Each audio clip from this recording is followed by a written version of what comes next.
চ্যানেলটিকে সাবস্ক্রাইব করে আমাদের পাশে থাকুন। পথের দাবিতেই পথেই আন্দোলন শুরু করলো সিপিএম এর শাখা সংগঠনগুলি। শান্তিপুর ব্লকের প্রমোদপল্লী, ঢাকুরিয়া, মাঠপাড়া হয়ে শান্তিপুর লক্ষ্মীতলা পর্যন্ত দীর্ঘ 11 কিলোমিটার রাস্তার জন্য প্রধানমন্ত্রী সড়ক যোজনায় 11 কোটি টাকা অনুমোদন হয়েছিল। 2013 সালে এই রাস্তা অনুমোদিত হয়। দীর্ঘ 7 বছর ধরে এই রাস্তা সম্পূর্ণ হয়নি। রাস্তার অবস্থা বেহাল। প্রাথমিক পর্যায়ে একটি সংস্থা টেন্ডার নিয়ে কাজ শুরুও করেছিল। সিপিএম থেকে অভিযোগ করা হচ্ছে, কাটমানি দিতে গিয়ে এই সংস্থা দেউলিয়া হয়ে কাজ বন্ধ করে দেয়। সেই থেকে পড়ে আছে এই রাস্তা সংস্কারের কাজ। এই সম্পূর্ণ রাস্তাটি এখন বেহাল অবস্থা, মানুষ চলাচলের অযোগ্য হয়ে পড়েছে। আর এই পথের দাবিকে সামনে রেখে আজ সিপিএম এর যুব, কৃষক, তাঁত শ্রমিক ইউনিয়নের সদস্যরা কদমপুর থেকে মিছিল করে বিডিও অফিসের সামনে এসে পথ অবরোধে সামিল হয়। তাদের দাবি, এই রাস্তার কাজ কবে শুরু হবে তা আজই প্রশাসনের তরফে ঘোষণা করতে হবে। 7 দিনের মধ্যে কাজ শুরু করতে হবে। ব্যস্ত বিডিও অফিসের সামনের রাস্তা অবরোধ হওয়ায় যানজট তৈরি হয়। ফুলিয়া পুলিশ ফাঁড়ির ইনচার্জ সঞ্জিত বিশ্বাস সহ পুলিশ বাহিনী ছুটে আসে অবরোধ তোলার জন্য। সিপিএম এর যুব সদস্যরা পুলিশের সাথে বাগবিতণ্ডায় জড়িয়ে পড়ে। পরে পুলিশের অনুরোধে তারা অবরোধ তুলে বিডিও অফিসের সামনে বিক্ষোভ ও ধর্নায় বসে।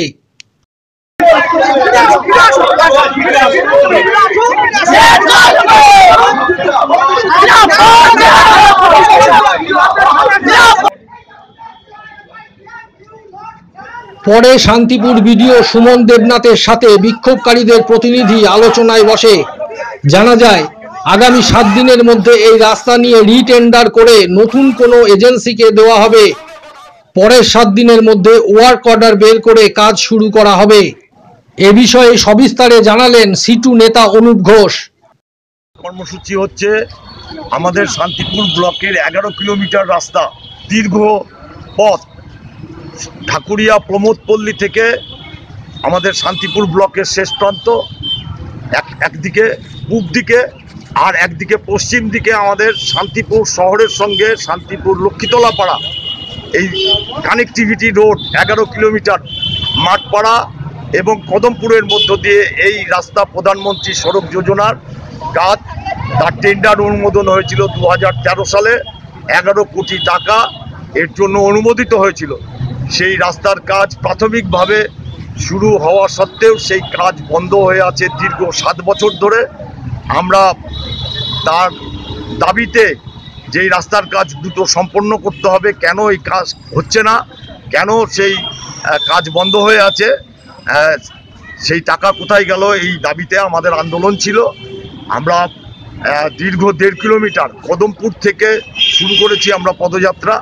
আমরা ফুলিয়া বিডিও অফিসের সামনে এসে আমাদের পদযাত্রা শেষ করেছি। তারপরে আমরা রাস্তা অবরোধে বিক্ষোভ অবস্থান কর্মসূচির মধ্য দিয়ে রাস্তা অবরোধ করেছি। রাস্তা অবরোধ করবার সময় পুলিশ প্রশাসনের পক্ষ থেকে আমাদেরকে আবেদন করে বিডিওর কাছে নিয়ে আসা হয়, অবরোধ তুলে নিতে বলা হয়। আমরা তাদের সঙ্গে সহযোগিতা করে আমরা বিডিওর কাছে আসি। বিডিওর সঙ্গে আলোচনার মধ্য দিয়ে আমরা WBSRD, যারা হচ্ছে এক্সিকিউটিভ এজেন্সি এই প্রধানমন্ত্রী সড়ক যোজনার কাজ পরিচালনা করে থাকেন নদিয়া জেলা পরিষদের, তাদের যিনি অ্যাসিস্ট্যান্ট ইঞ্জিনিয়ার যে এই রাস্তার দায়িত্বে আছেন, তার সঙ্গে আমরা কথা বললাম ওভার টেলিফোনে। আমরা জানতে পেরেছি যে এই রাস্তার টাকা অনেক নয়ছয় হয়েছে। এই রাস্তার কাজ পরিচালনার ক্ষেত্রে বহু নেতাকে টাকা দেওয়ার ফলে যে হচ্ছে কন্ট্রাক্টর সে দেউলিয়া হয়ে গেছে। ফলে গুণগত মান ঠিক রাখা এবং রাস্তা করা, আবার তাদের কাছ থেকে ঘুষ নেওয়া, ফলে এই কাজ সে অ্যাজ পার শিডিউল করতে পারবে না। ফলে এখানকার মানুষ অ্যাজ পার শিডিউল এই কাজ হচ্ছে না বলে চিৎকার চেঁচামেচি, বিভিন্ন ডেপুটেশন হয়েছে। ফলে তার মধ্য দিয়ে জানা গেছে যে সে কাজটা করতে পারছে না অ্যাজ পার শিডিউল। সেটাকে পাল্টানোর জন্য বারে বারে শিডিউল পাল্টানো হয়েছে, পরিবর্তন হয়েছে, মানুষকে ভয় দেখানো হয়েছে তৃণমূলের পক্ষ থেকে, ঠ্যাং ভেঙে দেওয়া হবে যদি কেউ ডেপুটেশন দেয়, এই ধরনের কথাবার্তা বলা হয়েছে। আশ্বাস মিলেছে আজ। ফলে আজকে যেটা হয়েছে, আমরা আমাদের আন্দোলনের মধ্য দিয়ে আগামী 7 দিনের মধ্যে রিটেন্ডার করে সেই 7 দিনে পরের 7 দিনের মধ্যে ওয়ার্ক অর্ডার দিয়ে নতুন এজেন্সিকে দিয়ে কাজ করানোর জন্য WBSRD কর্তৃপক্ষ তারা সিদ্ধান্ত গ্রহণ করেছে, আমাদেরকে জানিয়েছে আগামী 1 মাসের মধ্যে এই কাজ শুরু হবে। যদি শুরু না হয় আমরা 10ই অক্টোবরের পরে সিদ্ধান্ত নেব বৃহত্তর আন্দোলন NH-34 অবরোধের মধ্য দিয়ে আমরা এই রাস্তা চাই সাধারণ মানুষের চলাচলের সুবিধার্থে। এটাই হচ্ছে আমাদের দাবি।